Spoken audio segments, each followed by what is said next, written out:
Buenos días.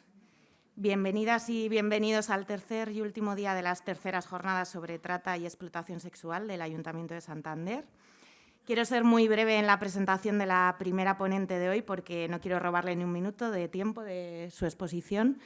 Rosa Cobo es profesora titular de Sociología de la Universidad de Coruña, es presidenta de la Red Académica Internacional de Estudios sobre Prostitución y Pornografía, dirige la 11ª edición del curso de Historia de la Teoría Feminista en la Escuela de Celia Amorós, es escritora, es profesora, es teórica feminista y, sobre todo, es un referente y una voz importante sobre la lucha por los derechos de las mujeres y contra el sistema prostitucional y la explotación sexual. Tuvimos el placer de escucharla el año pasado en estas jornadas y, aunque nunca hasta ahora habíamos repetido ningún ponente, recientemente Rosa ha publicado este libro, La ficción del consentimiento sexual, por lo que nos ha parecido conveniente volver a tenerla aquí, en primer lugar porque siempre es un placer y un lujo escucharla, y en segundo para que nos ayude a poder reflexionar sobre las cuestiones que nos surgen, sobre las percepciones que tenemos sobre el consentimiento y sobre su autonomía en situaciones de vulnerabilidad. Y nada, sin más, le doy la bienvenida a Rosa Cobo. Muchísimas. ¿Así sí? Bueno, muchísimas gracias por la presentación. Muchísimas gracias al Ayuntamiento de Santander por haber organizado estas jornadas. Muchísimas gracias a las jornadas sobre prostitución y trata, las terceras jornadas. Muchas más gracias aún por invitarme por segunda vez, lo tomo como un enorme honor. Muchas gracias a Lidia y muchas gracias a todas las personas que formáis parte de este área, ¿no?, de trabajo de igualdad. Bueno, y muchísimas gracias a quienes habéis venido a las 9 de la mañana, que ya entré por el otro sitio, no había nadie y pensé, normal, ¿quién va a estar aquí a las 9 de la mañana en un sitio tan alejado?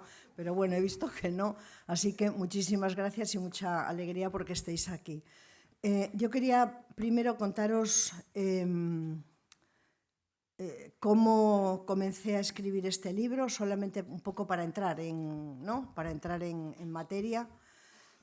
Yo estaba escribiendo un libro sobre las distintas formas a través de las cuales el sistema patriarcal expropia a las mujeres de sus cuerpos. Y cuando estaba haciendo este trabajo, que ya lo tenía, bueno, pues no diré que lo tenía muy adelantado, pero que ya tenía, en fin, unas cuantas páginas, empecé a tropezarme una y otra vez con el tema del consentimiento sexual.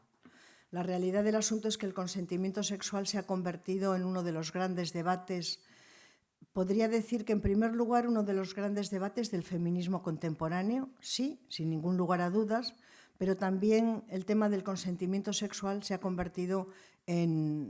introducido en la agenda política de los partidos, se ha introducido en el poder político y de aquí han resultado pues o bien debates acerca de la legislación, de qué manera se puede introducir el sí es sí, por decirlo de esta manera. En otros países se han hecho leyes explícitas. En todo caso, se ha provocado un enorme debate y yo quería explicaros algunos de los elementos de ese debate. Bueno, no es posible entender el debate sobre el consentimiento sexual sin remitirnos al año 2018. En el año 2018, como muy bien sabéis, van a tener lugar unas movilizaciones completamente, en primer lugar, inesperadas y, en segundo lugar, insólitas, sobre todo por la magnitud, sobre todo por el calibre de esas movilizaciones. Esas movilizaciones van a poner en el centro del debate, van a poner la cuestión del consentimiento sexual. Bueno, van a poner en el centro la cuestión de la violencia sexual, pero la otra cara de la violencia sexual es, por supuesto, el consentimiento sexual. Van a ser unas movilizaciones, yo os decía que eran unas movilizaciones inesperadas, que han sido unas movilizaciones con las que hubiese soñado una y otra vez la izquierda, de poder haber convocado esas movilizaciones y que asistiese tanta gente. fueron completamente insólitas y no lo fueron solamente en España, sino que fueron movilizaciones que tuvieron lugar en muchísimos países del mundo. No en todos los países del mundo, el objetivo de estas movilizaciones era la lucha contra la violencia sexual, pero sí en muchos, ¿no? En diversos países, pues estas movilizaciones, esta ola, este clima se fue encauzando en preocupaciones y objetivos políticos que tenían las mujeres en distintos países. Por ejemplo, en los países árabes, árabe-musulmanes, pues se contextualizó, digamos, se encauzó o se canalizó con el tema de la velación de las mujeres. Por ejemplo, en Polonia, pues se canalizó con el tema del aborto. Pero en la mayor parte de los países el asunto fue el tema de la violencia sexual. Quiero deciros que de una forma completamente inesperada la violencia sexual se colocó en el centro de la agenda política del feminismo. En el año 2015 el movimiento feminista español había convocado una manifestación que fue también completamente insólita después de aquella anterior que tuvo lugar en el 2013, que fue la del Tren de la Libertad, para que no recortasen la ley de aborto, pero la del año 2015 aún tuvo mayor magnitud. De modo que el movimiento feminista español estaba muy preocupado y estaba haciendo de su objetivo político fundamental la lucha contra la violencia. Pero la realidad del asunto es que millones de mujeres salieron a la calle, y digo millones, no es retórico, es que fueron millones, es que no hubo ninguna ciudad, no hubo ningún pueblo, no hubo ninguna parte en la que no saliesen mujeres a la calle, mujeres jóvenes, mujeres de mediana edad, mujeres de mucha más edad, también acompañadas, casi por primera vez, se podría decir, por muchos varones que entendieron que la violencia sexual se había convertido en un hecho difícilmente soportable. Bueno, por lo tanto, imposible comprender el debate sobre la violencia sexual si no es con este fondo, con este telón de fondo, que es el de las movilizaciones en contra de la violencia sexual. Ahora, para hablar sobre la violencia para hablar sobre el consentimiento sexual, creo que han intervenido 4 actores. Y yo quiero explicaros cada uno de esos actores qué es lo que han aportado o cuál ha sido su intervención en un debate que ya tiene muchos años, en un debate que se coloca en la historia del feminismo en la década de los años 70, con el feminismo radical y con el feminismo cultural. En ese momento se va a plantear con toda precisión y de una manera muy clara el tema del consentimiento. Y las grandes teóricas del feminismo hace muy poco tiempo escribían en El País, una columnista escribía un texto sobre una de estas teóricas, que es Catherine MacKinnon, y la llamaba una de las viejas leonas del feminismo. Bueno, pues las viejas leonas del feminismo, Andrea Dworkin, Catherine MacKinnon, Kathleen Barry, todas esas feministas de la última época del feminismo radical, todas ellas hicieron una reflexión teórica y política sobre el consentimiento sexual. De modo que es importante entender que el consentimiento sexual, este debate que de pronto ha desembocado en una ley, no es un debate históricamente nuevo, sino que es un debate que ya tiene décadas. Y que el que se está produciendo ahora, el que se ha producido en estos últimos años, pues recoge todas esas discusiones que hubo en la década de los 70 y en la década de los 80. Ahora bien, dicho esto, hay otra cosa que es muy importante decir, y es que si bien el consentimiento sexual se va a colocar en la agenda política feminista en la década de los años 70, el tema del consentimiento tiene mucho más pasado, tiene mucho más genealogía. El tema del consentimiento se va a convertir en una de las piedras angulares de la teoría política en el siglo XVIII. En la constitución de la democracia moderna, la idea del consentimiento va a ser clave. Y cuando se hable de consentimiento en el siglo XVIII, se va a considerar que el paradigma del consentimiento es el voto. Y se va a llegar a esta conclusión. No puede haber ninguna institución, no puede haber ninguna relación social que sea legítima si los individuos no otorgan de una manera explícita su consentimiento. De modo que la idea del consentimiento tiene tanto pasado como lo tiene la modernidad en la que se inscribe las sociedades, por lo menos las sociedades de Occidente. Para poder comprender el debate hoy, quiero decir solamente dos cosas de ese momento histórico y de esa reflexión que se hizo sobre el consentimiento. La idea de consentimiento está estrechamente vinculada, yo diría que está causalmente vinculada a la idea de libertad. Las dos grandes ideas fuertes de la modernidad, las dos grandes ideas fuertes de las tres grandes ilustraciones europeas en las que se gestó toda la Ilustración, todas las grandes ideas de la modernidad, van a ser indudablemente los principios éticos y políticos de igualdad y de libertad. La idea de consentimiento está vinculada a la idea de libertad. En ese momento histórico, y no creáis que no os voy a aburrir con este asunto, que lo voy a resolver como en un minuto, pero en ese momento histórico hubo dos posiciones. Hubo una posición liberal acerca del consentimiento y acerca de la libertad, y hubo otra posición que era más democrático-radical.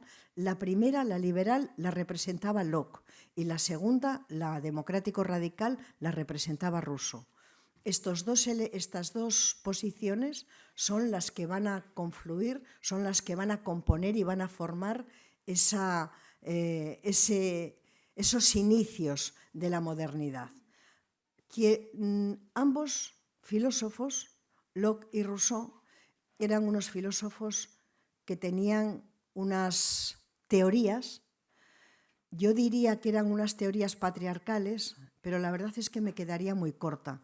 Así que no voy a renunciar a decir que eran filósofos misóginos, en el sentido fuerte del término. Y digo misóginos porque tenían una teoría de la inferioridad de las mujeres. Pero de ambos, de los dos, hay uno que nos interesa especialmente por lo que ha aportado a este debate, que es Locke.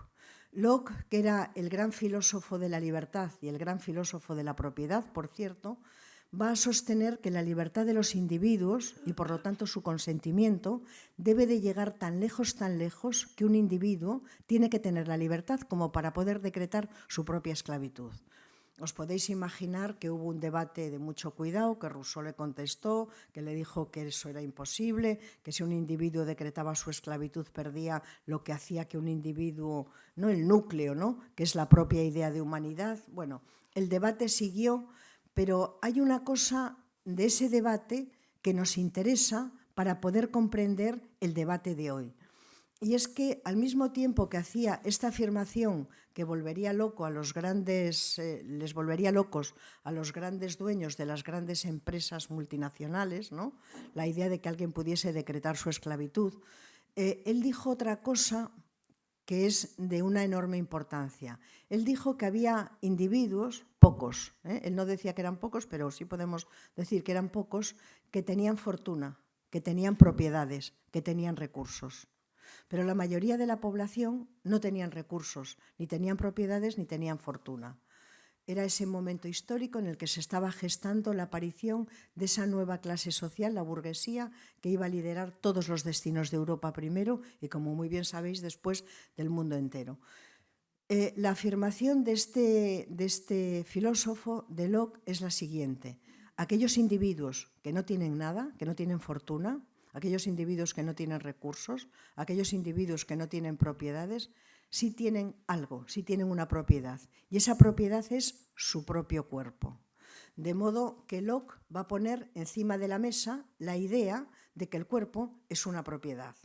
Y esto va a ser esta afirmación que va a cristalizar política y socialmente a lo largo de toda la modernidad, es la que va a abrir todo el camino para que podamos comprender cuál es la génesis teórica y la génesis política de fenómenos sociales como la prostitución, como los vientres de alquiler, como la pornografía.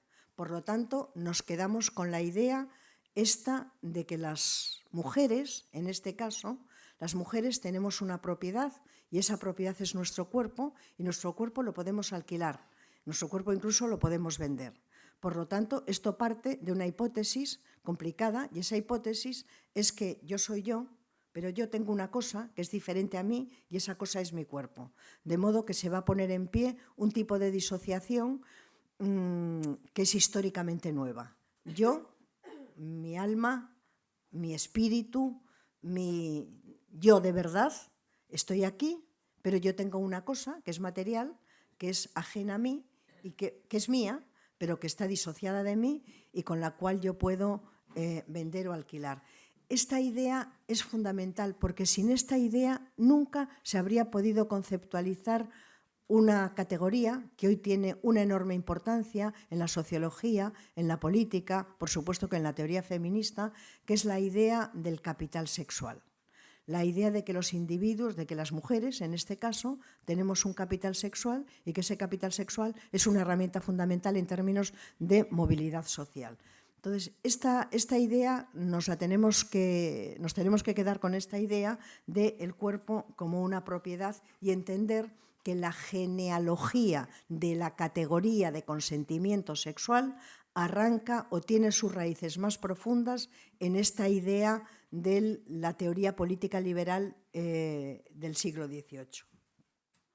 Dicho esto, yo decía antes que intervienen cuatro actores. Intervienen cuatro actores en este debate. Este debate tuvo mucha relevancia en la década de los años 70-80. Después, muy bien sabéis que el feminismo radical fue un feminismo extraordinariamente influyente, cambió la imagen que las sociedades occidentales tenían sobre las mujeres. El feminismo radical, la tercera ola, por otra parte, ha sido la que ha tenido mayor amplitud geográfica hasta que hemos llegado a esta cuarta, que es completamente global. Pero va a ser después de la influencia que tuvo esta tercera ola feminista cuando va a aparecer un fenómeno históricamente nuevo que la teoría feminista va a conceptualizar como posfeminismo. Hemos llegado a un punto, este era el mensaje, hemos llegado a un punto en el cual las mujeres tenemos los mismos derechos que tienen los varones. La igualdad está aquí y como la igualdad está aquí, hablar de feminismo es una redundancia. Por lo tanto, tendremos que hablar de posfeminismo. Será en este contexto de posfeminismo en el que otra vez va a surgir o va a resurgir el debate sobre el consentimiento, pero lo va a hacer en otros términos distintos. Lo va a hacer con una teórica que yo no sé si conocéis, que se llama Camille Paglia. Ella a sí misma se autodefine como feminista, pero yo también me podría definir como monja trapa y no lo soy, de modo que ella se define como feminista, pero no lo es. Ella dice que las mujeres podemos consentir. Ella dice que efectivamente la igualdad está aquí y ella explica que a donde tenemos que ir es a lo que ella denomina un feminismo de las amazonas. Ella cree que la mayor parte de las mujeres de Occidente, ella cree que las mujeres de Occidente son mujeres empoderadas y son mujeres que por lo tanto tienen que hacer tienen libertad, tienen margen de maniobra y tienen toda la libertad para poder consentir. Bueno, esto provocó, os podéis imaginar, bastantes debates, ¿no?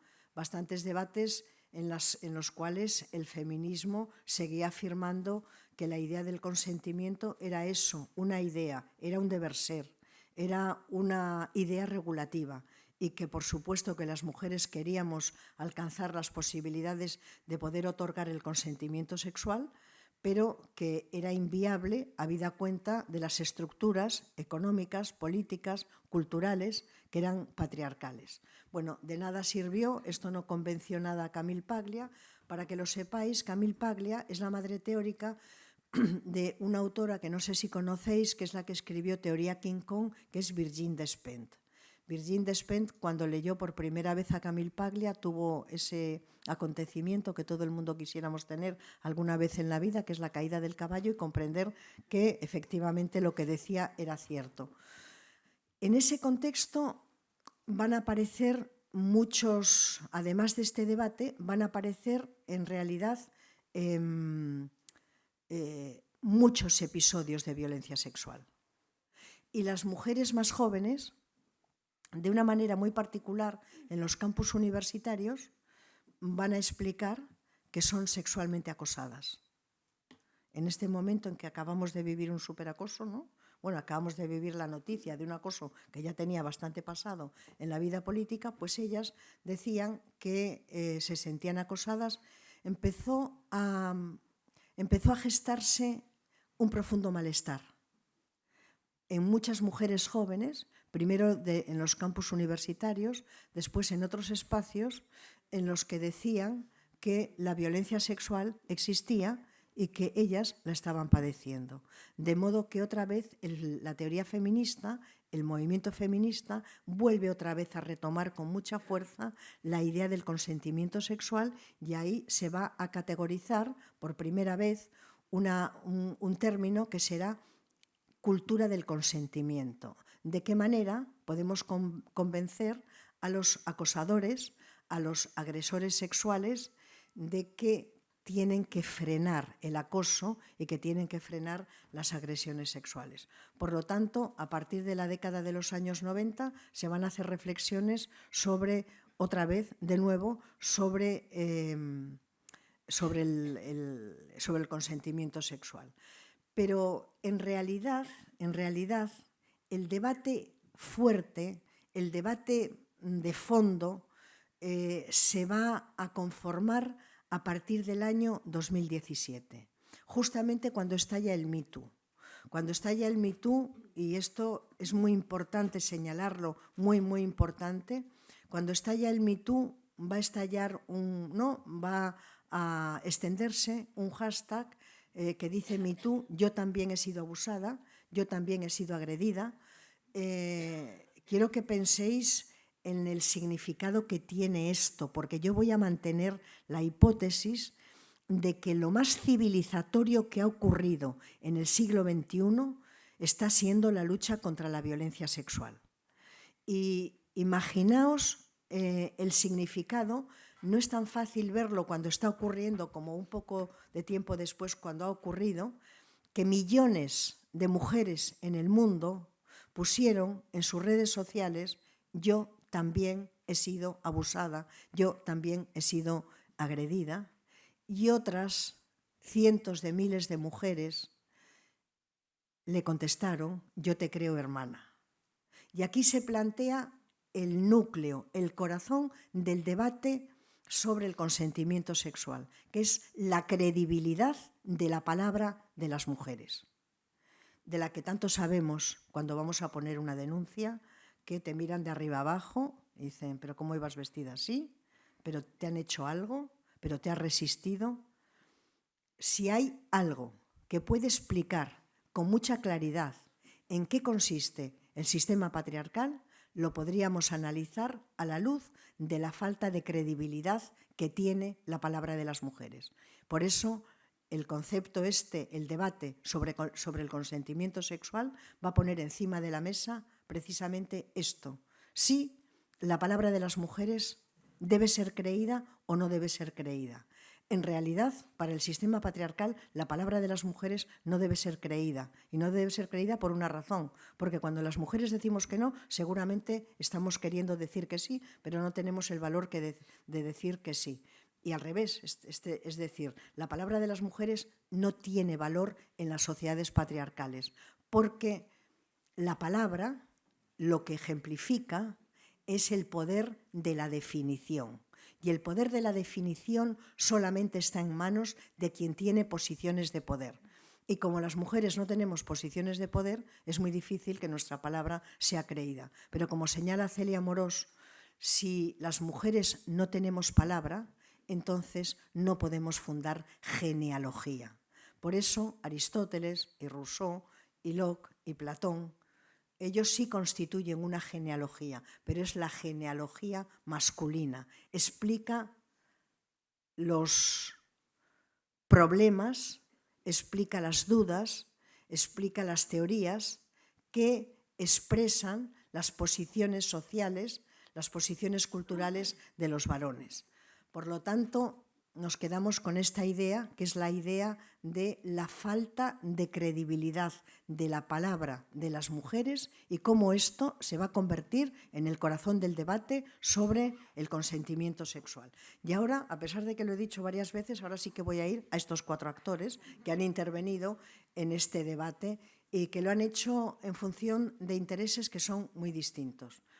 El primer actor de este debate es, indudablemente, es el sistema patriarcal.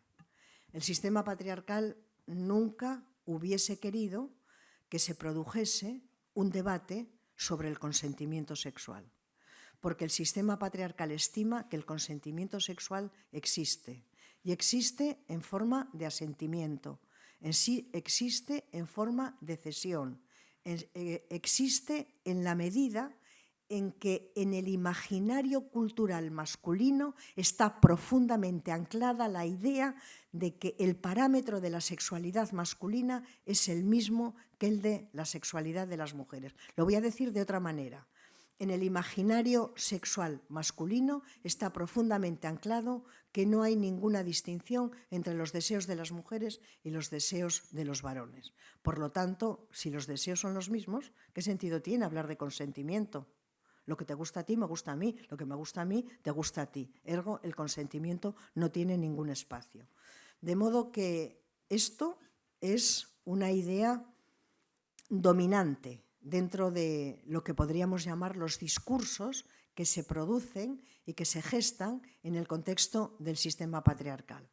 Ahora bien, los varones, y no digo todos los varones, o sea, esto es importante, yo estoy hablando del sistema patriarcal y nunca, por supuesto, afirmaría que todos los varones son agresores, ni afirmaría que todos los varones o que a todos los varones no les importa el consentimiento sexual de sus parejas. No estoy diciendo esto y espero que esto se entienda bien para nosotras, para quienes trabajamos desde la reflexión política o crítico-feminista. Se da por hecho que cuando hablamos de sistema patriarcal hablamos de eso, de un sistema que tiene un extraordinario poder de socialización y con el que establecen una extraordinaria complicidad un número muy significativo de varones. Pero esto es otra cosa distinta a que todos y cada uno de los varones sean agresores, ¿no? Si llegásemos a esa conclusión, pues, no sé, nos tendríamos que ir a vivir a,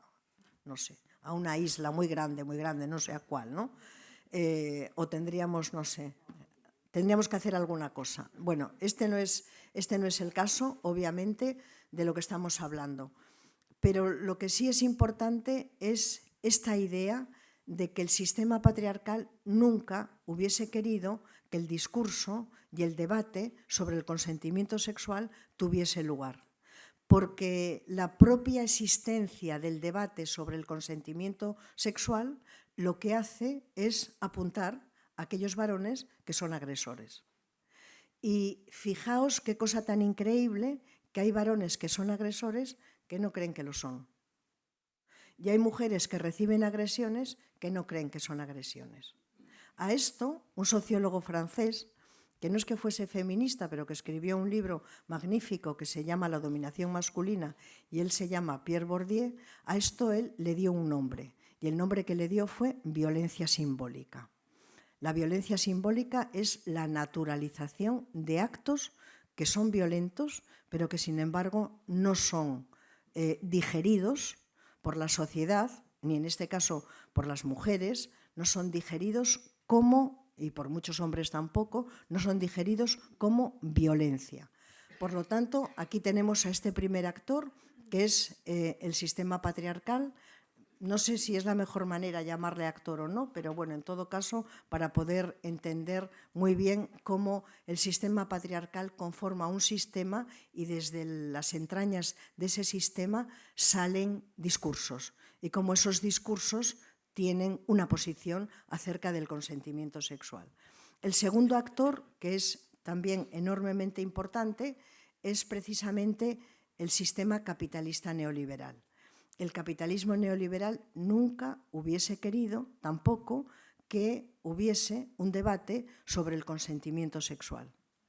¿Cómo va a querer un sistema hablar sobre el consentimiento sexual cuando ese sistema, articulado en un mercado inmenso, la prostitución, la pornografía, los vientres de alquiler, OnlyFans y todas estas nuevas formas de explotación sexual de carácter digital. Por supuesto que hablar de consentimiento sexual con todos estos fenómenos sociales no es nada funcional al propio neoliberalismo. Pero aquí es donde yo creo que, bueno, creo no, estoy segura, que tenemos que vincular a este actor con esa idea del liberalismo del siglo XVIII del cuerpo como propiedad. ¿De qué manera puede afirmar los discursos que nacen del capitalismo neoliberal? ¿De qué manera pueden afirmar que las mujeres en prostitución consienten, que las mujeres en pornografía consienten, que las mujeres en OnlyFans consienten? ¿De qué manera se podría explicar esto? Bueno, esto solamente lo van a explicar con varios términos, pero el término fundamental es que aquí sí, y no se sabe muy bien por qué, aquí sí las mujeres tienen una palabra que debe ser creída, misteriosamente. En el resto de las cosas no, aquí sí. ¿Por qué? Bueno, ya sabemos por qué, pero es una pregunta retórica, obviamente, ¿no? Aquí adquiere mucha importancia otro término, y ese término es el término de empoderamiento. El término de empoderamiento que dice que las mujeres, siguiendo los designios, ¿no?, las teorías de Camille Paglia, que dice que las mujeres efectivamente estamos empoderadas, somos dueñas de nosotras mismas, cuando decimos que sí es sí, cuando decimos que no es no, y este es el elemento fundamental de legitimación de la prostitución, de la pornografía, de los vientres de alquiler, de OnlyFans. Es ese empoderamiento que no se sabe de dónde ha salido, pero que tenemos las mujeres y que nos hace convertirnos en fuente inagotable de legitimidad de formas de explotación sexual y de explotación reproductiva. La característica fundamental que tiene este actor no solamente es que geste este tipo de discursos fundados en el empoderamiento y en la idea, esta idea tan, que quiero ser fina, ¿no? Quiero ser educada, esta idea tan repugnante que dice que de la misma forma que las mujeres abortan y son dueñas de su cuerpo, ese mismo movimiento les hace que sean dueñas de su cuerpo para prostituirse, como si fuese lo mismo un embarazo, que tendría que ser un proyecto libre y elegido, que una explotación sexual. Son cosas completamente distintas, pero yo lo que quiero que veáis es que para legitimar la prostitución, la pornografía, etcétera, utilizan el mismo argumento que el que justifica que las feministas, y no solamente las feministas, sino la mayoría de la sociedad, esté a favor de la defensa del aborto. La característica fundamental que tiene el capitalismo neoliberal es que ha tenido la extraordinaria inteligencia. Nancy Fraser lo llamaría una astucia, ¿no? Lo llamaría la astucia del neoliberalismo, ¿no?, de hacer de la sexualidad un poderosísimo mercado de consumo. Y esto quiere decir que ha hecho de los cuerpos de las mujeres mercancías fundamentales de ese mercado de consumo. Y no se puede mercantilizar los cuerpos de las mujeres, y no se mercantilizan solo con la prostitución, ni con la pornografía, ni con los vientres de alquiler. Hay otros muchos fenómenos de mercantilización. No se pueden mercantilizar si previamente no se ha hecho otra operación, que es la de sexualizarnos hasta extremos que son inconcebibles. Bueno, pues el capitalismo neoliberal organiza con los cuerpos de las mujeres puede ser cirugía estética, puede ser el canon de belleza, puede ser prostitución, puede ser pornografía, articula un poderosísimo mercado y para eso necesita resignificar acríticamente la idea de consentimiento sexual. Consentimos. consentimos en prostitución, consentimos en pornografía. Ahora viene el tercer actor, que es en realidad quizá el que tiene mayor significación, porque cuando comencé a trabajar y a investigar sobre consentimiento sexual, enseguida comprendí que este tercer actor era el referente polémico. Era el referente polémico que yo elegía para poder explicar en qué consiste todo este debate sobre el consentimiento sexual. Este tercer actor, por decirlo de esta manera también, es el libertarismo sexual. ¿Qué es el libertarismo sexual? Y digo que lo he elegido, o sea, no lo he elegido, porque una no elige cosas, ¿no? A veces sí, otras veces no. Inmediatamente se hizo presente que el libertarismo sexual tenía que ser el referente polémico de este debate, porque desde el libertarismo sexual es de donde más se ha escrito, junto con el feminismo, es de donde más se ha escrito sobre consentimiento sexual. El libertarismo sexual es un conjunto de posiciones teóricas, pero también de posiciones políticas que arrancan con la revolución sexual en la década de los años 60, en la década de los años 70, y que van a colocar en el centro del imaginario colectivo, en el centro del imaginario cultural, la idea de la libertad sexual. Imposible hablar de consentimiento sexual si no hablamos de libertad sexual, por supuesto. ¿Quiénes forman este referente polémico? ¿Quiénes forman el libertarismo sexual? Bueno, el libertarismo sexual lo forman todas aquellas teorías que decían que el feminismo tenía que enfocarse en el placer, pero no en el peligro, que tenían que enfocarse en el placer sexual, pero no en la violencia sexual. Lo forman, por supuesto, teóricas como Carol Vance, como Gayle Rubin, que algunas de vosotras seguramente que las conoceréis, y que desemboca necesariamente en la obra de Judy Butler y en la teoría queer.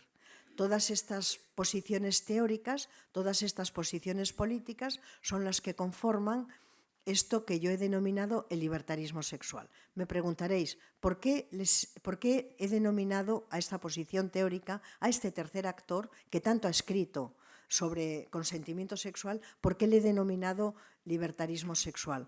Bueno, por una razón. Bueno, por dos, digamos, lo he tomado de dos lugares.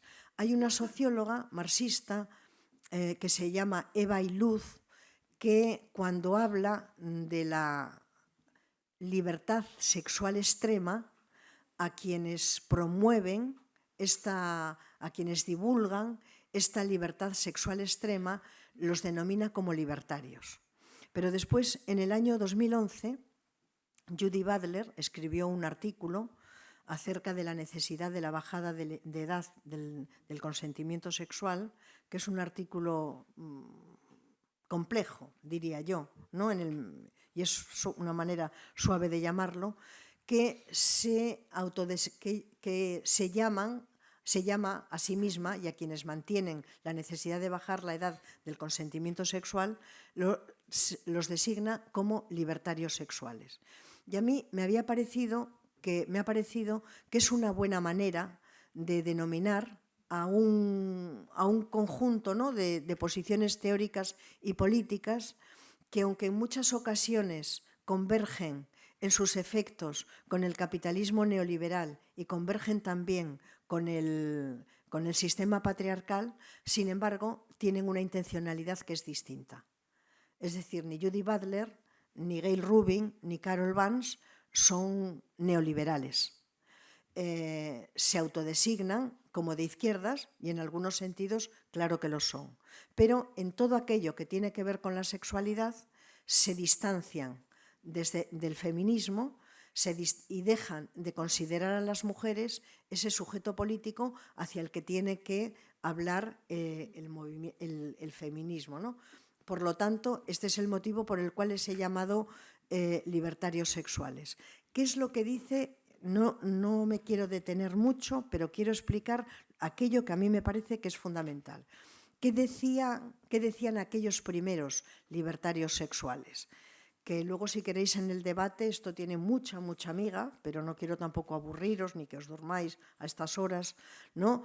pero lo que decían estos primeros libertarios sexuales es que en la vida de los individuos, si hay algo, si hay una realidad que es fundamental, si dentro de cada individuo hay una verdad profunda y secreta que nos constituye, esa es la sexualidad.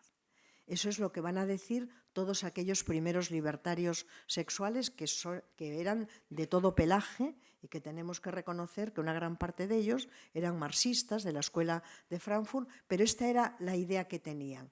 Esta idea aparece con muchísima claridad en la obra del filósofo francés Foucault, la idea de que la sexualidad es un terreno tan profundo, tan verdadero, tan perteneciente a las entrañas, a la intimidad más profunda del individuo, que el derecho no debe de legislar nada que tenga que ver con la sexualidad.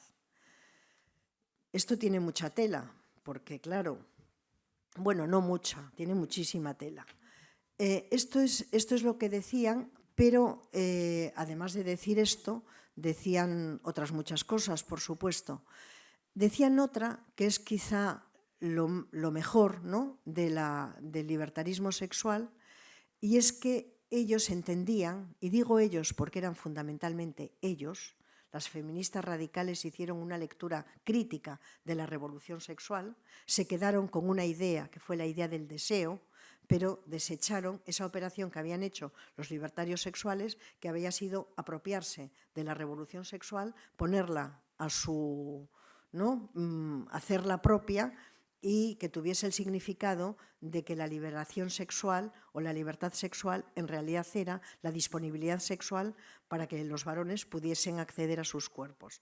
Pero en todo caso, digamos, esa parte que a mí más me gusta de la libertad sexual es esta.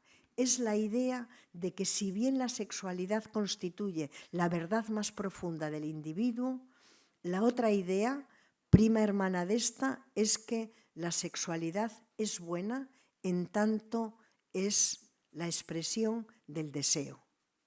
El deseo sexual es el que justifica la existencia de la revolución sexual y de la ideología de la libertad sexual. De modo que esta idea, la idea de la sexualidad, la idea del deseo, se va a colocar en un lugar fundamental del imaginario cultural. Pero van a ocurrir algunas cosas a partir de la década de los años 70 que se van a consolidar en los años 80 y 90, que va a ser la aparición del capitalismo neoliberal. Se va a producir esa mutación de ese capitalismo que alguien soñó que podría ser un capitalismo de bienestar, se va a convertir en un capitalismo neoliberal.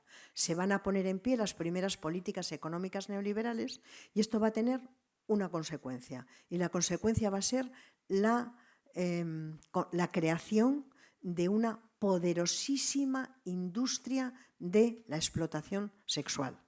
Sheila Jeffries lo llama de la industria del sexo. Pero a mí me parece que, como decía Celia Morós, como conceptualizar es politizar, yo creo que hay que politizar llamando no sexo a lo que es explotación, ¿no? Aunque, en fin, el análisis que hizo Sheila Jeffries es magnífico, indudablemente, ¿no? Pero bueno, a mí me gusta más este término. ¿Qué es lo que ocurre cuando aparece la industria de la explotación sexual? Pues que el libertarismo sexual va a hacer una operación y va a decir y va a señalar que no es suficiente para legitimar la sexualidad, no es suficiente con el deseo, que es necesario que además del deseo haya voluntad y que muchas veces es mejor la voluntad que el deseo. ¿Y por qué es a veces mejor la voluntad que el deseo? Porque no está nada claro que el deseo lo podamos identificar, porque no está nada claro lo que las mujeres queremos. Porque el deseo es muy opaco y aquello que es muy opaco es muy difícil de poder decir yo quiero esto si no sabes lo que hay detrás de eso que tú dices que quieres. Entonces se va a convertir la idea de la voluntad en un elemento fundamental. Ahora, la pregunta es esta.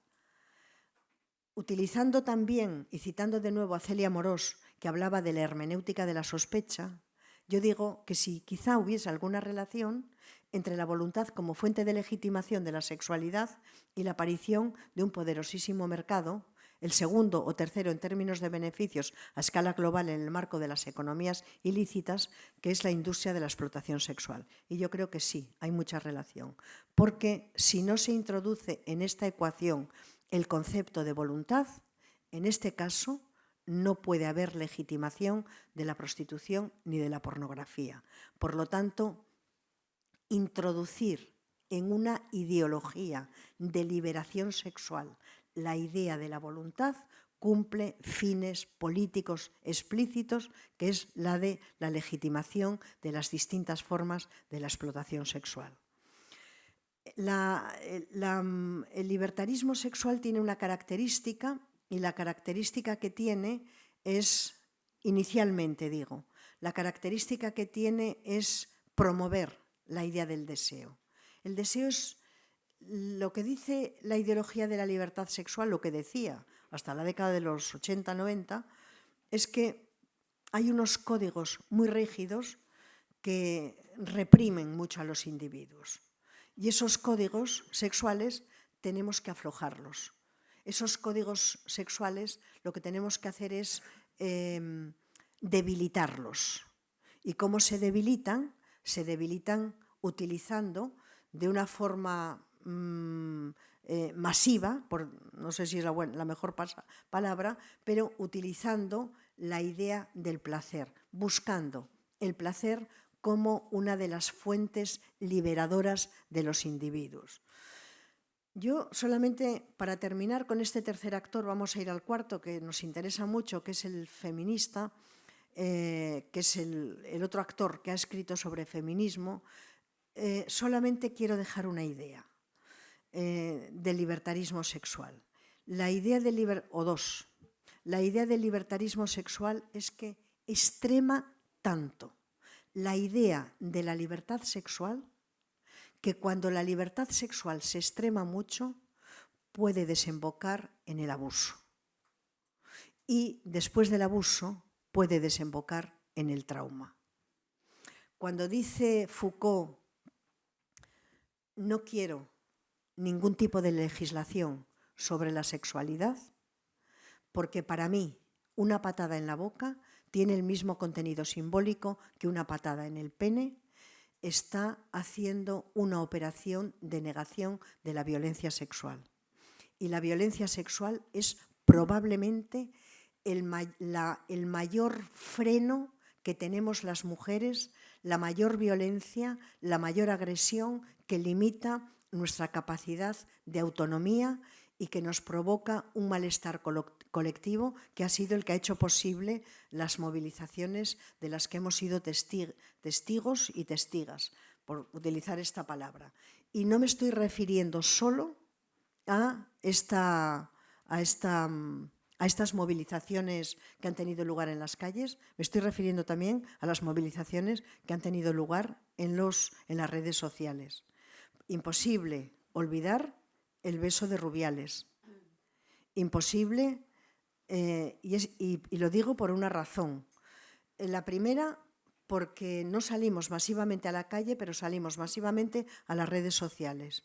E hicimos lo que parecía que era imposible. Y es que este señor, por llamarle también de una manera de lo más educada, tuviese que dimitir. Alguien que se creía impune, alguien que tenía mucho poder, alguien para quien un beso obligado no tenía ningún significado. Y aquí vuelve a cobrar mucha relevancia este debate entre el feminismo y el libertarismo sexual. El libertarismo sexual no consideró el beso una agresión sexual y el feminismo lo consideró una agresión sexual. ¿Por qué? Y esta es la otra idea que quería dejar.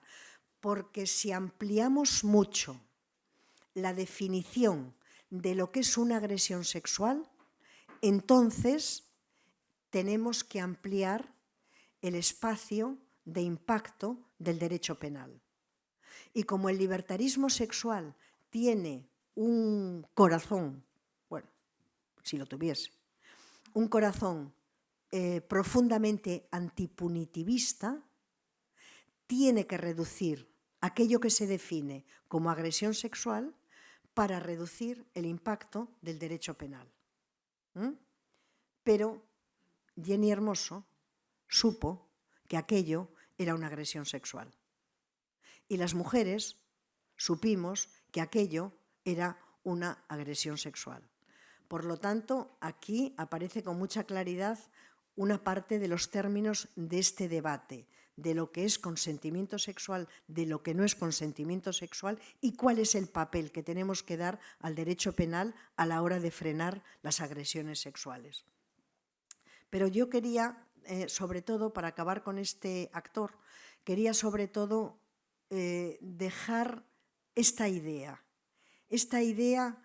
que la explica muy bien Eva Iluz, esta socióloga marxista, que dice lo siguiente: cuando la libertad económica en el campo del neoliberalismo se extrema mucho, se producen elementos destructivos en la sociedad.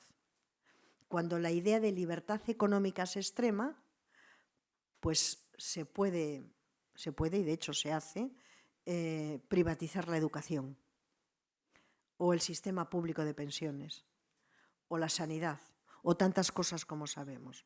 Por lo tanto, la idea de libertad en el campo económico, cuando se extrema, tiene efectos destructivos. Y ella lo que explica es que cuando la idea de libertad sexual se extrema, también tiene efectos destructivos. Porque lo que para un individuo es libertad, una relación sadomasoquista, un sexo con menores, para el menor eso es un trauma, eso es un abuso, eso es una agresión. Entonces, lo que quiero que veáis es cómo la idea de libertad sexual tiene que tener límites normativos.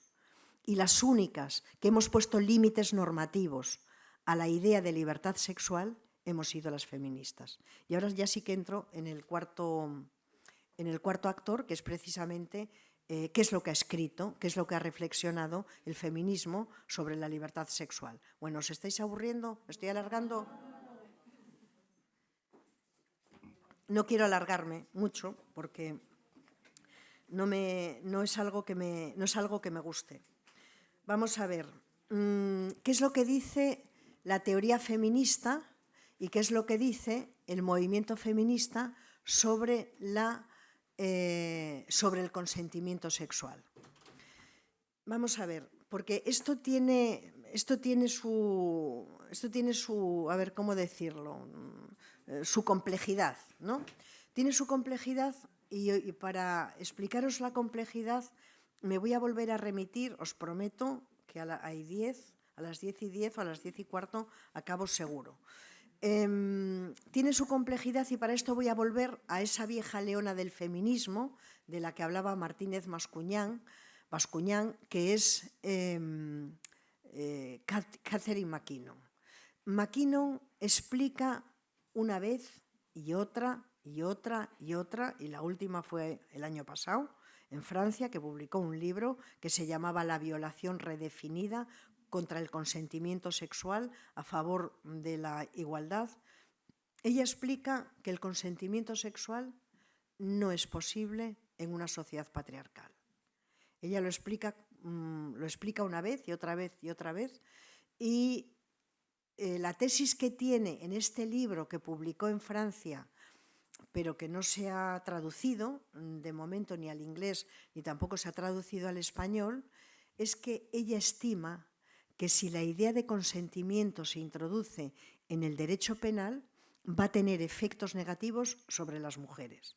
Esta sería, digamos, la idea fuerte de ese feminismo que comienza a reflexionar sobre el consentimiento sexual.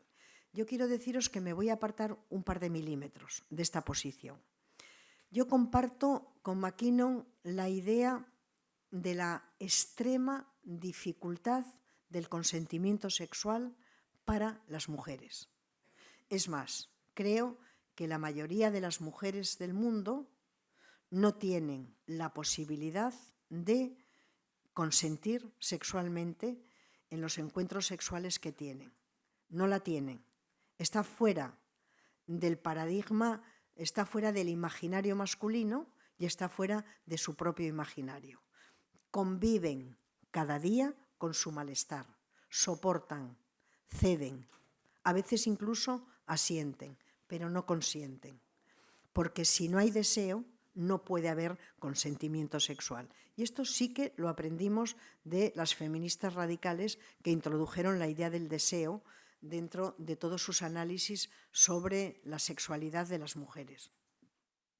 Ahora, sí creo que hay mujeres que en determinados momentos de su vida, en determinadas sociedades, en determinadas circunstancias, pueden consentir. Y para esto lo quiero justificar con este argumento.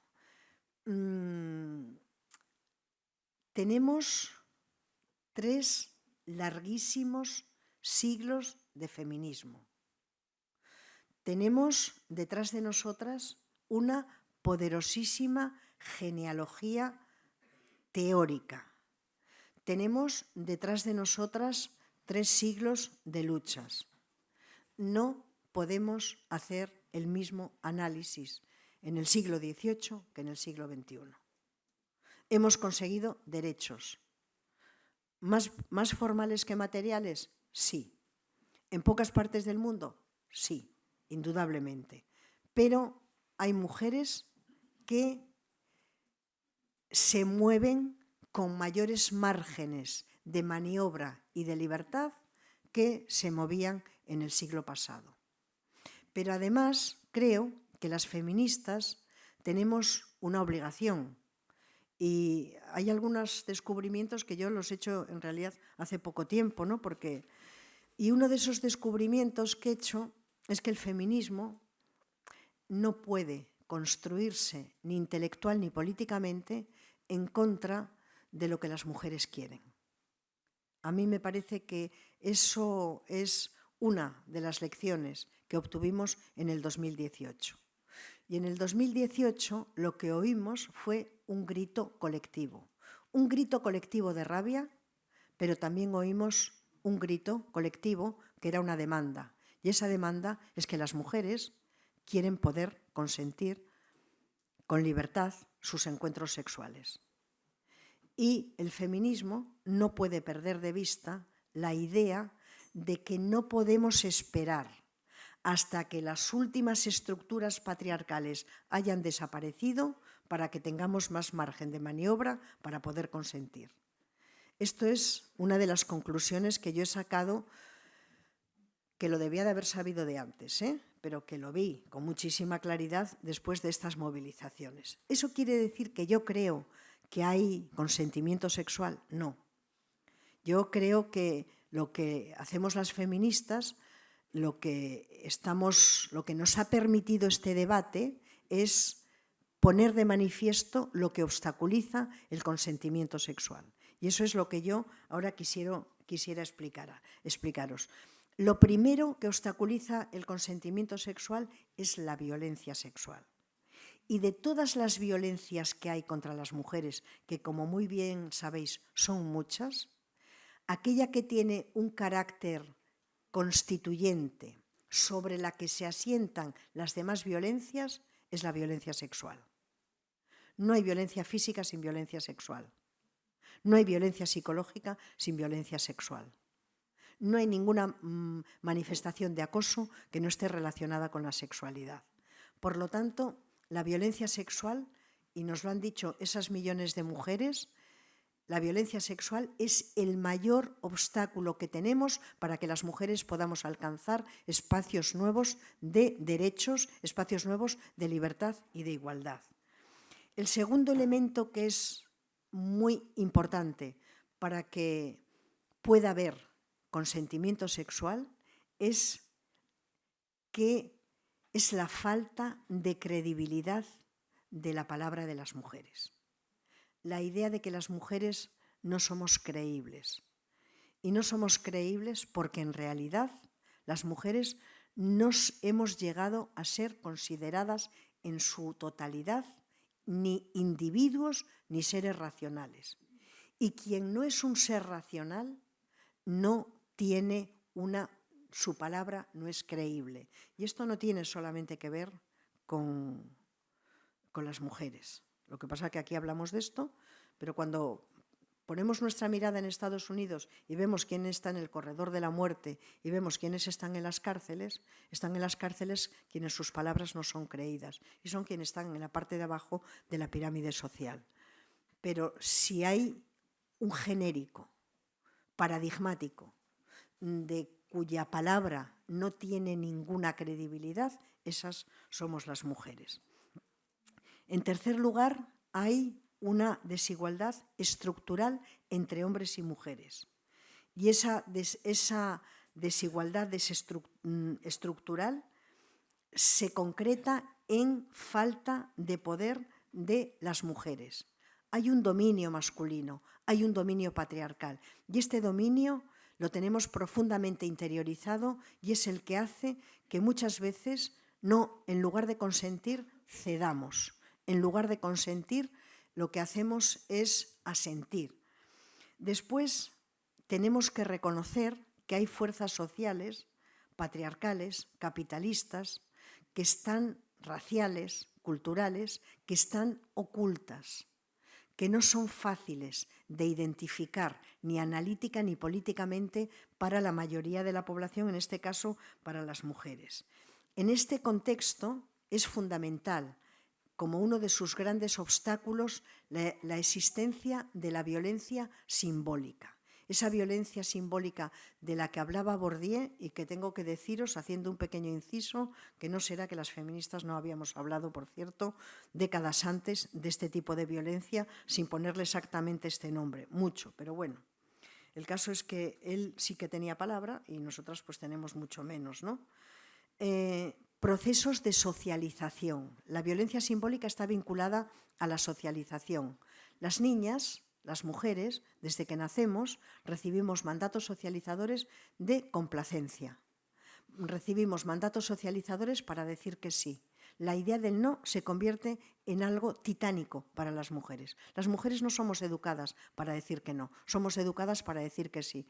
Por eso, ninguna teoría fuerte feminista sobre el consentimiento sexual puede decir, no tiene que basarse solamente en el sí, sino que tiene que basarse en el no y en el sí, en las dos cosas, porque habrá veces que tendremos que decir que no y habrá veces que tendremos que decir que sí. Pero la idea de depositarlo todo sobre el sí, como si ya hubiésemos pasado la etapa del no, no tiene carece de sentido. Hay otros elementos que obstaculizan el consentimiento sexual, por ejemplo, nuestras adolescentes, nuestras chicas jóvenes. Si de algo sé yo es precisamente de eso, de generaciones ¿no? de alumnas que he tenido con 18, con 19 años, que son educadas en la necesidad, son socializadas en la necesidad de la validación masculina. Y ni quiero contaros la importancia que la pornografía está teniendo en este sentido. La idea de que las mujeres no somos una individualidad completa. Somos una individualidad a medias que solamente es completa cuando tenemos un varón al lado que nos valida. Esta idea tiene una fuerza de tal magnitud en las adolescentes que es extraordinariamente difícil de poder desactivar. Luego ya, cuando te haces adulta, te pasan muchas cosas, tienes muchas experiencias y si tienes un poco de suerte, yo diría que bastante suerte, te haces feminista. Y si te haces feminista, entonces el tema de la validación lo sometes a crítica, como otras cosas, ¿no? Somos educadas en la ética de los cuidados. Somos educadas en la idea de que el poder no es para las mujeres, el poder es para los hombres. Cuando una niña de 3 años, de 4, de 5, enciende la televisión, si es que ahora casi nadie ve la tele, pero bueno, una plataforma, lo que sea, lo que ve es que el poder siempre está asociado a lo masculino. Y el no poder, como decía la antropóloga vasca Teresa del Valle, el no poder está asociado a lo femenino. La debilidad de la inserción de las mujeres en el mercado laboral, los debilísimos procesos de individuación, la correlación desigual de fuerzas, todo esto, todo Son elementos que hacen extraordinariamente difícil que las mujeres podamos consentir en nuestros encuentros sexuales con libertad. Esto hace extraordinariamente difícil que se produzca esto que llamamos consentimiento sexual. Por otra parte, para concluir ya esta última parte, quiero deciros que solamente para que haya consentimiento sexual hay dos condiciones de posibilidad. La primera es el deseo. Si no hay deseo, no hay legitimidad en el consentimiento sexual, teniendo que saber que el consentimiento sexual, una de sus características principales es que es revocable. Puedes empezar queriendo, pero a la mitad puedes decir que no, porque este tipo te ha dejado de gustar, porque tiene maneras que no te gustan, que no te movilizan ninguna emoción. Es revocable. Esto no pasa con el consentimiento contractual, pero sí pasa con el consentimiento sexual. Entonces, la primera es el deseo y la segunda es la existencia de espacios razonables de igualdad. En sociedades con desigualdades muy profundas y muy marcadas, el consentimiento sexual se convierte en una ausencia, tal y como dice la filósofa francesa Geneviève Fraisse. Por lo tanto, deseo e igualdad son las dos condiciones que hacen posible el consentimiento sexual. El consentimiento sexual exige autonomía por parte de las mujeres y son muy pocas las que pueden alcanzarlo. Y ahora, de verdad, para terminar, como yo creo que las feministas ni somos ni queremos ser apocalípticas, porque eso se lo dejamos para quien lo quiera ser, yo creo que en este tema hay hendiduras, hay brechas, hay espacios de aire. Y quiero nombrar 3 o 4 y acabar. Primero, el consentimiento sexual, este debate se ha convertido en extraordinariamente útil al feminismo porque nos está permitiendo descifrar mecanismos de reproducción patriarcal. Nunca, ¿os imagináis hace 10 años que hubiésemos conceptualizado como una agresión el beso de Rubiales? Imposible. Hubiésemos dicho es un tipo maleducado, es un tipo pelín violento, es muy vulgar, que todo ello lo es, pero no hubiésemos dicho que aquello era una agresión sexual. Por lo tanto, este debate nos ha permitido ensanchar aquello que definimos como agresión sexual. Al mismo tiempo, nos ha permitido algo que es fundamental, y es que necesitamos argumentos de deslegitimación de la prostitución, de la trata, de la pornografía. Y en este debate hemos desvelado el papel que ocupa la voluntad. La voluntad, por una parte, la violencia simbólica, por otra. Hemos tenido la fuerza de colocar el debate del consentimiento sexual no solo en el feminismo, sino fuera del feminismo, en la agenda del poder político. Y hemos obligado, y digo obligado entre comillas, a que se haga una ley, la ley del sí es sí, que tendrá sus defectos, pero que en todo caso no se puede desligar de las luchas políticas feministas contra la violencia sexual. Por otra parte, el debate sobre el consentimiento sexual ha hecho posible cierto rearme teórico y político del feminismo, ha fortalecido lo que el feminismo es.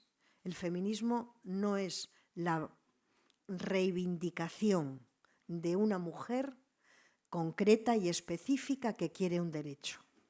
El feminismo es vindicación, es un hecho colectivo. Y la lucha contra la violencia sexual y su otra cara, que es el consentimiento sexual, ha fortalecido ese nosotras que está en el fundamento del feminismo y sin el cual el feminismo no existe. Es decir, yo no estoy segura de que la izquierda tenga un sujeto político, pero sí estoy segura de que el feminismo lo tiene. Y ese sujeto político feminista es el nosotras. Y este debate ha contribuido a fortalecer este nosotras. La politización también del consentimiento sexual ha contribuido a cuestionar la irrelevancia de la palabra de las mujeres instituida por el patriarcado y que, como dice Celia Amorós, nos inhabilita para fundar genealogía. Desde este punto de vista, y ahora sí que de verdad termino, creo que podríamos decir que el consentimiento sexual está contribuyendo este debate a ensanchar la subjetividad de las mujeres. Es la primera vez en la historia en la que nos encontramos con mujeres que, habiendo sufrido formas de violencia sexual, no tenía palabras para explicar lo que estaba sintiendo. Con este debate hemos proporcionado palabras para que muchas mujeres entiendan que aquello que les ocurre con sus maridos en la cama no es consentimiento sexual y que donde no hay consentimiento sexual hay violencia. Muchas gracias.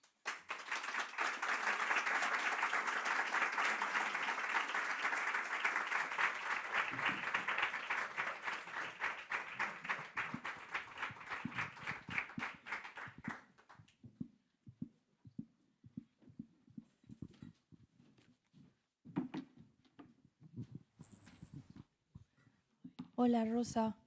Lo primero, muchas gracias, me ha encantado tu ponencia y no ha sido para nada aburrida. Y te quería preguntar, porque bueno, como dices, ¿no? Pues se ha conseguido que la legislación incluya el consentimiento afirmativo y ¿tú crees que sería posible una ley o una legislación que incluyese el deseo? ¿O esto no es posible y el deseo lo tenemos que poner en el centro pues a través de la educación, de la sensibilización, pero en la ley nos tenemos que conformar pues con que se incluya ese consentimiento, aunque sabemos pues que a veces es perverso o no es válido, ¿no? Como hemos hablado. Esa es mi pregunta. Esta pregunta que haces, ¿eres jurista tú? No. Pues esta pregunta que has hecho, digamos, es una de las preguntas claves, ¿no? Porque el deseo efectivamente no se puede convertir en derecho. El deseo no puede entrar en el Código Penal, por decirlo de esta manera. Pero lo que sí puede entrar en el Código Penal es la palabra de las mujeres. Y la palabra de las mujeres sí puede afirmar si se ha sentido obligada o no se ha sentido obligada. Si ha experimentado, si ha sentido agresión o no la ha sentido. Y la otra cara de la agresión es el deseo. Y la otra cara de ese malestar es el deseo. Entonces, si bien no puede estar el deseo como una categoría dentro del derecho penal, la propia agresión es la negación del deseo. Yo lo veo de esta manera.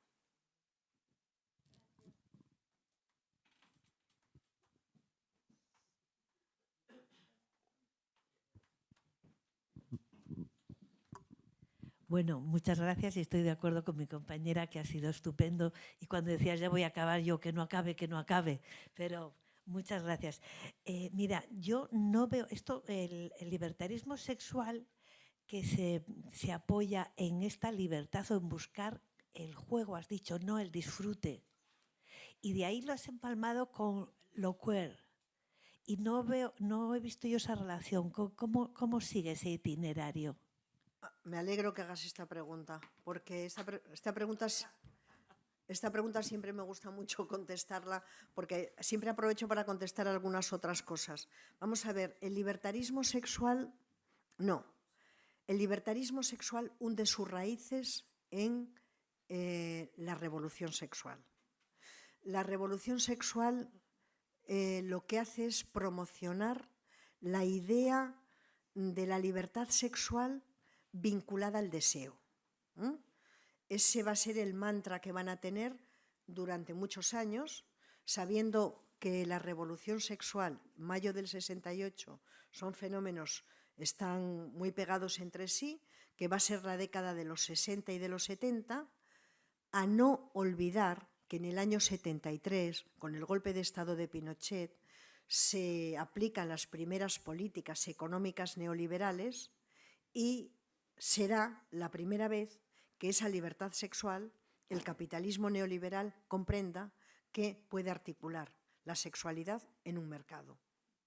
A partir de ese momento, lo único que ha hecho ha sido crecer este mercado. Bueno, eso por una parte. Pero hay un momento en que la ideología de la libertad sexual va a experimentar cambios. Y va a experimentar cambios porque van a aparecer nuevas voces, van a aparecer nuevas propuestas. La primera, y digo la primera no porque sea la primera, sino porque tenemos un texto, es en el año 1984, cuando Gayle Rubin escriba un texto que nunca me acuerdo del título, pero doy gracias a la vida que me acuerdo del nombre de la que lo escribió, que es Gayle Rubin, que se llama algo así como Hacia una teoría radical de la sexualidad. Es muy importante este texto porque Gayle Rubin y un trans que se llama Pat Califia van a organizar y articular los primeros grupos de lucha a favor de las relaciones sadomasoquistas. Van a tener una enorme influencia. Gayle Rubin, inicialmente, me vais a permitir que emplee 3 o 4 minutos porque esto es muy importante porque así nos va a permitir comprender otras cosas, ¿no? Gayle Rubin inicialmente milita en las filas del feminismo, pero muy poco tiempo después ella va a hacer una reflexión y la reflexión es la siguiente.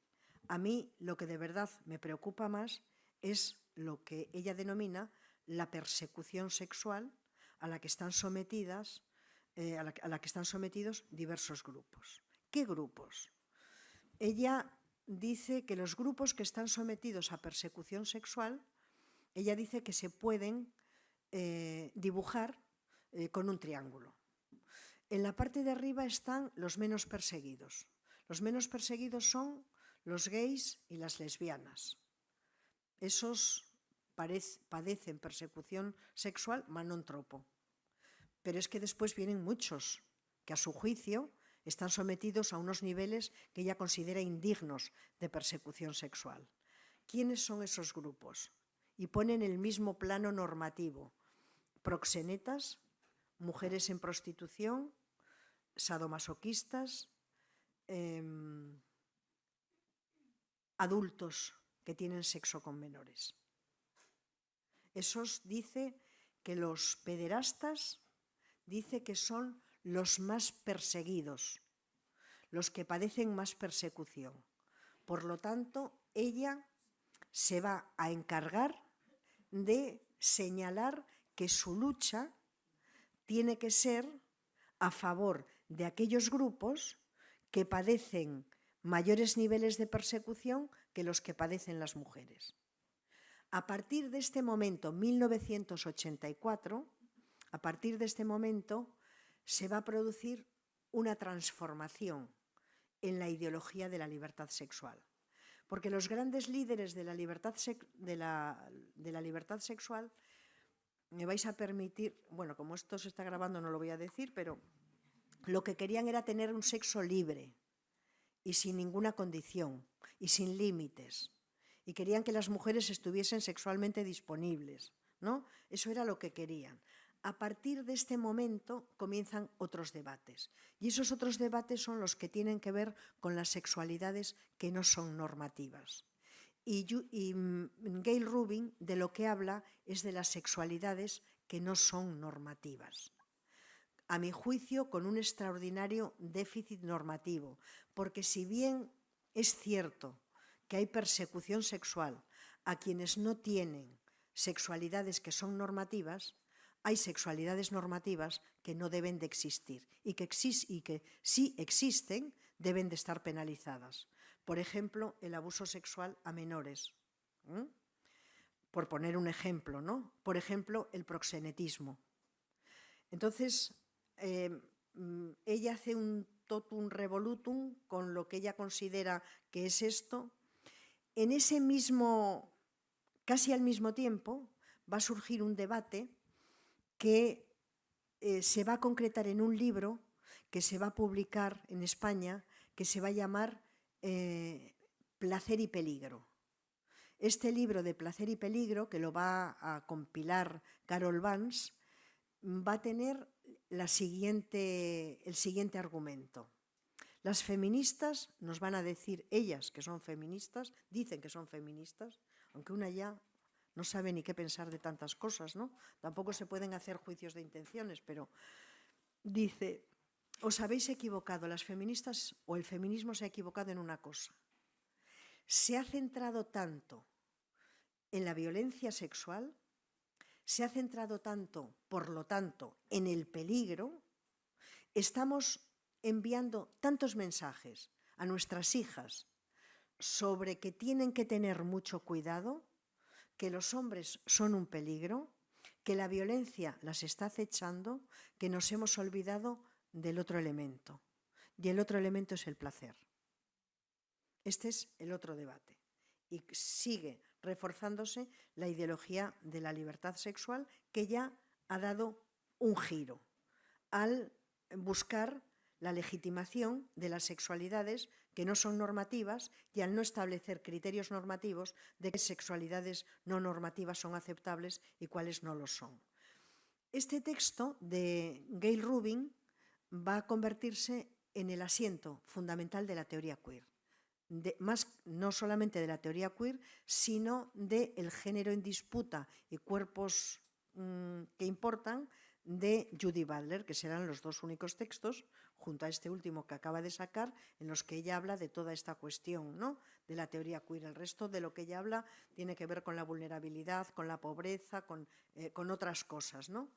Aquí hay una nueva vuelta de tuerca, porque aquí ya el problema no es solo la libertad sexual, como la entendían los de la revolución sexual, no es solamente desatender, cambiar el foco de la violencia al placer, sino que da una nueva vuelta de tuerca al afirmar, tal y como habíamos hecho las feministas, que el género se construye culturalmente.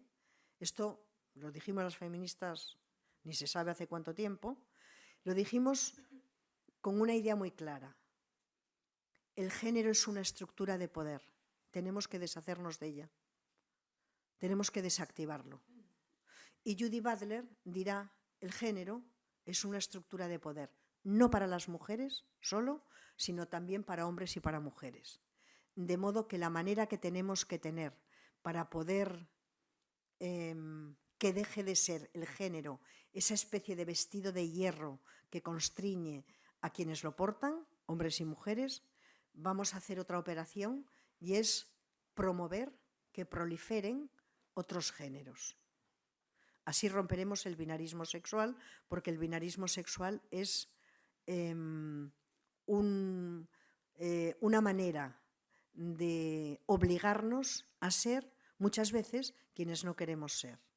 Y esta será una vuelta de tuerca que se va a completar con otra nueva vuelta de tuerca, que será la afirmación de que el sexo también es una construcción cultural, que el sexo no tiene dimensiones materiales, sino que el sexo es una elección que hacen los individuos, y que si los individuos hasta ahora no han elegido el sexo que quieren tener, aunque no sé si la frase que quieren tener sería correcta, ¿no?, para ella, es porque no han tenido la posibilidad de pensarlo, porque la violencia simbólica acerca del sexo ha sido tan poderosa que no han tenido la oportunidad de poder elegirlo. Entonces, si os dais cuenta, el debate sobre la libertad sexual ha tenido muchos giros, ha tenido muchos desplazamientos, ha ido en distintos lugares y ha acabado en este lugar en el que ahora estamos. Y cuando digo que ha acabado, es que yo creo que ha acabado. Es que yo creo que no se puede ir más lejos de donde se ha ido. Pero nos ha colocado al feminismo en una situación extraordinariamente complicada. La teoría queer no es una teoría feminista. Yo creo que la teoría queer es la construcción de una voz política de legitimación de quienes tienen sexualidades que no son normativas. Bien, yo hasta ahí entiendo la utilidad política de la teoría queer. Pero cuando la teoría queer está negando el sexo, está socavando los cimientos sobre los que se ha construido el análisis teórico y político feminista. Porque lo que sabemos, tal y como explicó el feminismo radical, es que el corazón del dominio sobre las mujeres se encuentra en el control de su sexualidad y de su reproducción. Si el sexo deja de existir, entonces, ¿qué cuerpos se mercantilizan? Los de las mujeres, nada más que igual nos podemos llamar hombres, o igual nos podemos llamar fluidas, o igual nos podemos llamar como nos llamemos. Pero yo no sé si veis cuál ha sido la deriva que ha tenido de la ideología de la libertad sexual al libertarismo sexual. El libertarismo sexual es una propuesta de acabar con la estructura binaria de los sexos y de los géneros, pero en el caso de los géneros con una propuesta completamente diferente a la propuesta feminista y que avala y refuerza el paso posterior, que es el de la elección del sexo. Pero, dicho esto, y ya, perdona, lo último, las sexualidades no normativas. Las sexualidades no normativas, el sexo con menores, las relaciones sadomasoquistas, las muñecas que están, ¿no?, en algunos locales, que todos ellos prácticamente se han reconvertido. El feminismo no es que sea puritano, el feminismo no puede asumir la erotización de las relaciones de poder entre hombres y mujeres. No puede hacerlo, porque si lo hace, socava su propia razón de ser.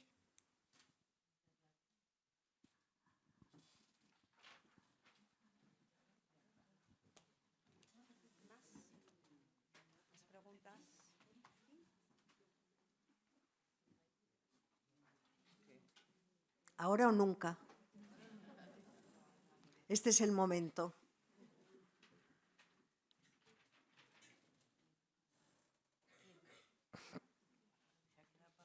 Bueno, no ha sido entonces tan... Nos has dejado impresionadas. Bueno, ¿se puede hacer esa lectura o se puede hacer otra? Es esa. Bueno, ¿alguna pregunta más?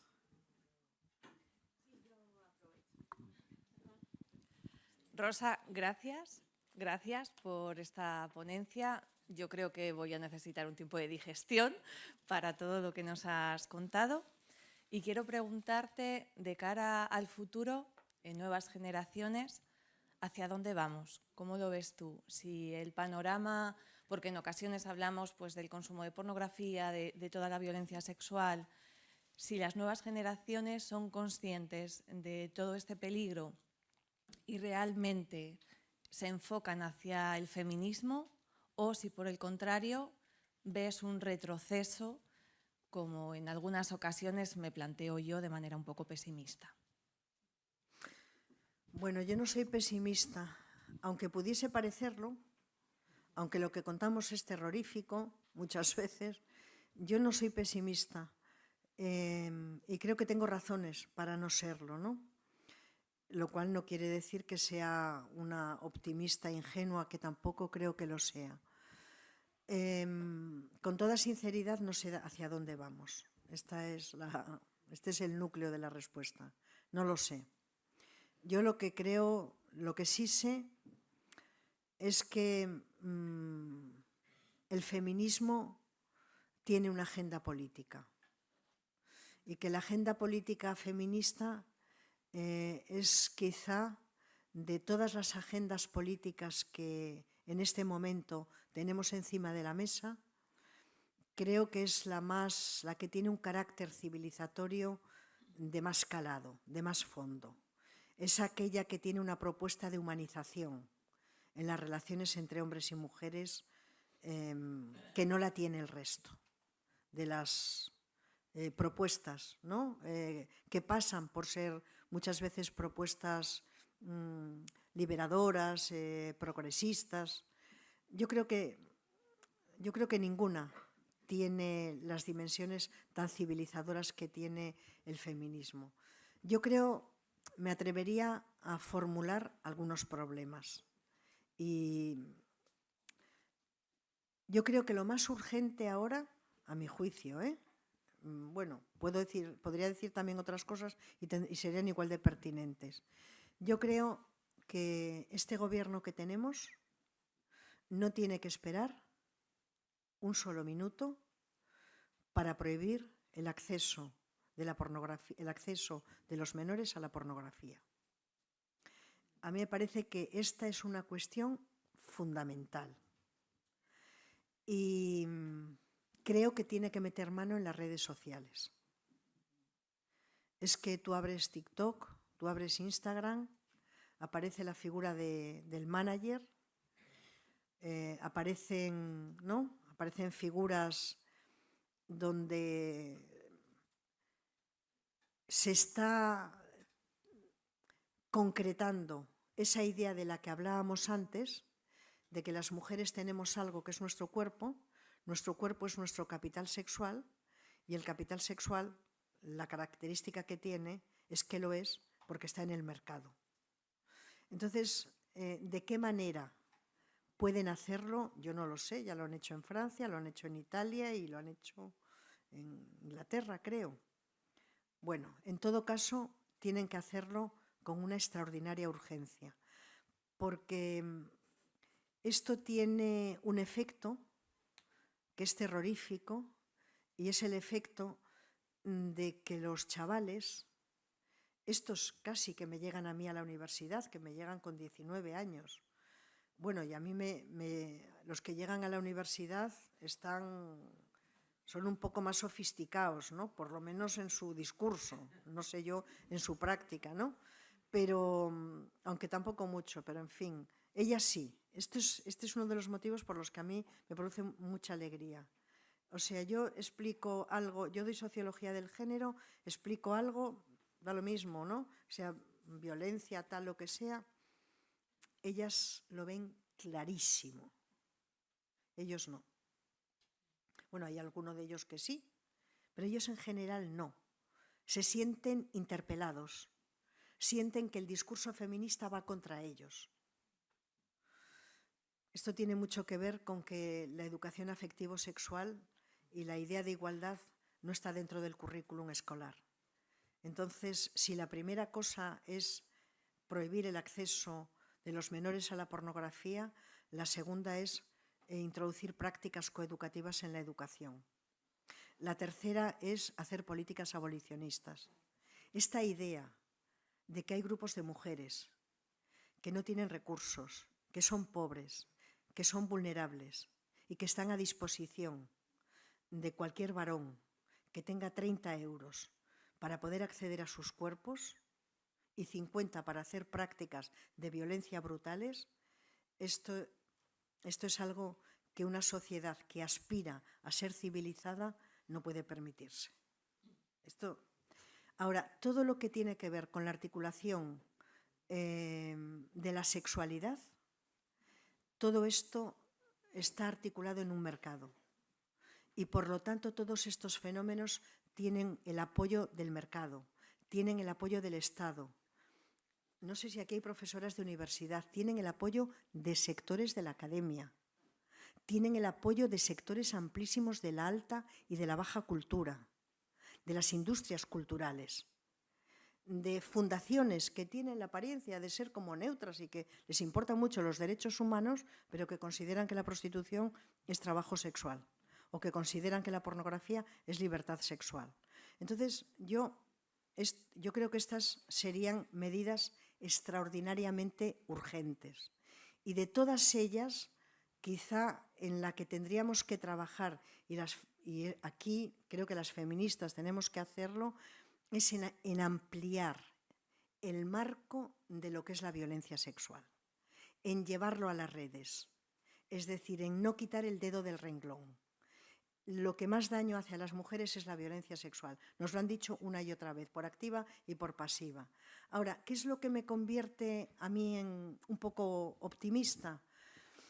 Pues, por ejemplo, que Rubiales haya caído como un muñeco, ¿no?, de trapo, que esté en su pueblo, yo espero que sufriendo, esperando todos los juicios que se le avecinan, que las mujeres, que el feminismo haya construido una voz que es capaz de deslegitimar cualquier fenómeno patriarcal en las redes sociales en un minuto, que hayamos afeado las estupideces que dice Rafa Nadal, que no digo yo que no sea muy buen tenista, que lo es, aunque a mí no me gusta el tenis, pero bueno, quiero decir, no lo veo nunca, no sé si me gusta o no me gusta, no lo veo, pero esas estupideces que dice, ¿no?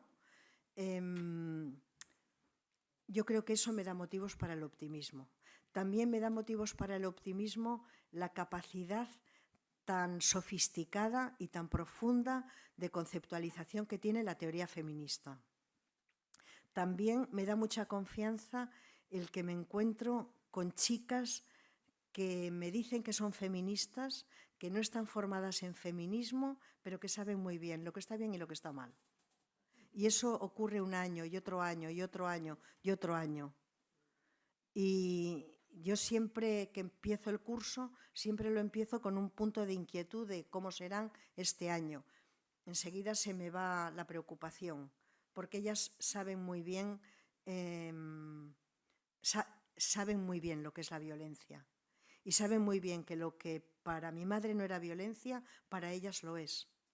Y saben muy bien que la mayor parte de los actos de violencia que reciben son de sus parejas, y lo dicen. Y me cuentan que no pueden soportar la presión para que sean madres, ¿no?, para que se casen.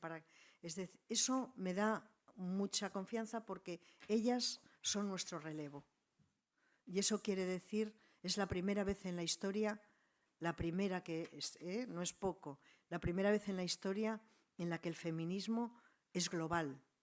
No hay continentes, ni países, ni zonas en el mundo, ni pueblos en la que no exista alguna voz feminista, aunque algunas veces esté disfrazada de defensa de los derechos humanos. Entonces yo creo que hemos conseguido mucho, hemos creado una buena masa crítica, hemos construido una voz y a mí eso me da mucha esperanza en el futuro, ¿no? Es que nadie se podía imaginar que la ley del sí es sí, con sus que tiene defectos, esto es una cosa obvia. Pero yo ya no hablo del contenido de la ley, ¿no?, sino que haya habido un gobierno que se haya visto obligado a hacer esta ley. Es que ese es un éxito insólito, independientemente de que después hayan cometido muchos errores o no son errores, sino que lo han hecho, sea como sea, no voy a hacer un juicio de intenciones, pero es decir, es que hemos hecho dimitir a un tío como Errejón, que era incombustible, que tenía la pretensión de ser presidente del gobierno, o bueno, igual eso es mucho, pero por lo menos ministro fijo, ¿no? Es que han sido 48 horas, se ha tenido que ir, ha tenido que dejar el acta de diputado. Ese director de cine, que no me acuerdo cómo se llama y me alegro mucho de no acordarme, que no, ese que... ¿Cómo? Bueno, Plácido Domingo. Pero este director de cine que fue hace nada, ¿no?, que hizo, por lo que se ve, lo mismo que ha hecho Errejón, ¿no?, desapareció del mapa. Si esto no es la fuerza de las mujeres, si esto no es la fuerza del feminismo, si esto no nos da motivos para el optimismo, ¿qué nos lo puede dar?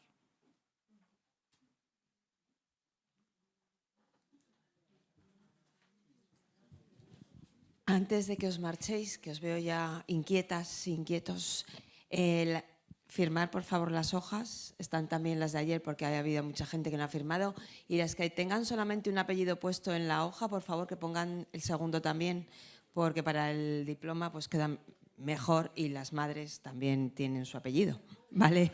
Gracias.